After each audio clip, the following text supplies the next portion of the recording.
Si on parle de moi, ça a vraiment affecté ma routine parce que je suis quand même, en tant qu'entraîneur de basket, un travailleur indépendant. Je me représente puis je me considère comme un coach de basket. C'est beaucoup qui je suis et pas être dans les gymnases cette année, ça a été compliqué.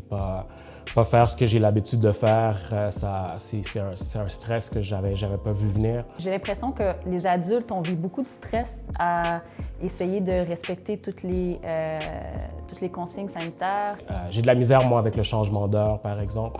Habituellement, il fait noir, mais je suis dans les gymnases, je le sens pas autant. Puis cette année, ces réalités-là nous ont frappé beaucoup.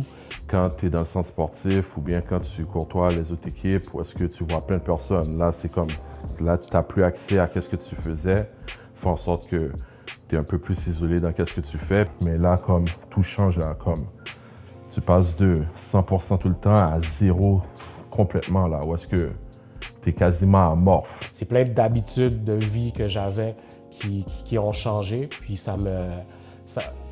on a réalisé ces choses-là cette année. On a réalisé, en fait, que c'est ça, notre réalité a changé, en fait.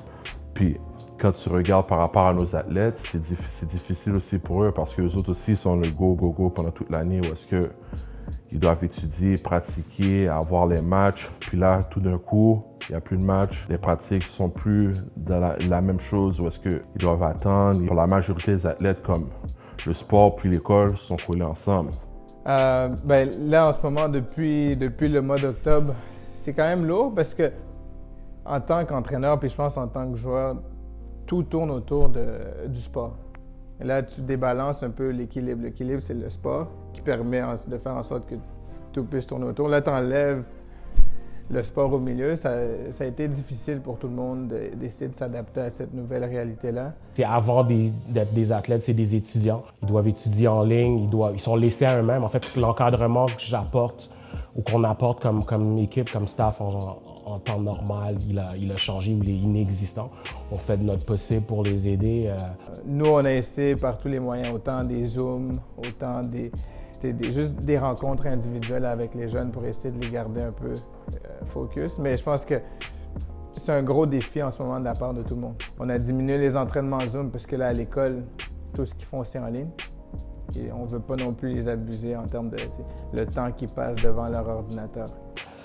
On a fait des courses, on a été amener des laptops cette année. C'est pas tout le monde qui avait une connexion Internet. C'est des choses qu'on a appris avec la pandémie, puis on fait de notre mieux pour pallier à cette nouvelle réalité, en fait. L'anxiété, toutes ces choses-là, je pense que c'est un peu inévitable. On transmet un peu ça dans la façon qu'on intervient avec les jeunes. Personnellement, je suis rentrée à la maison, mal à la tête. Les premières semaines, maux de tête à chaque fois que je rentrais à la maison. Puis de réaliser que ça fait en sorte que je suis plus stressée, je suis moins patiente. C'est sûr que ça a affecté mes relations avec les jeunes. Et je pense que les jeunes sont un peu en bas de cette échelle de cette espèce de stress et d'anxiété qu'on se passe, qu'on se transmet du haut jusqu'à nos jeunes. Donc je pense qu'ils en encaissent beaucoup. Nos jeunes, beaucoup de stress, beaucoup d'adultes moins patients, moins résilients, plus désagréables.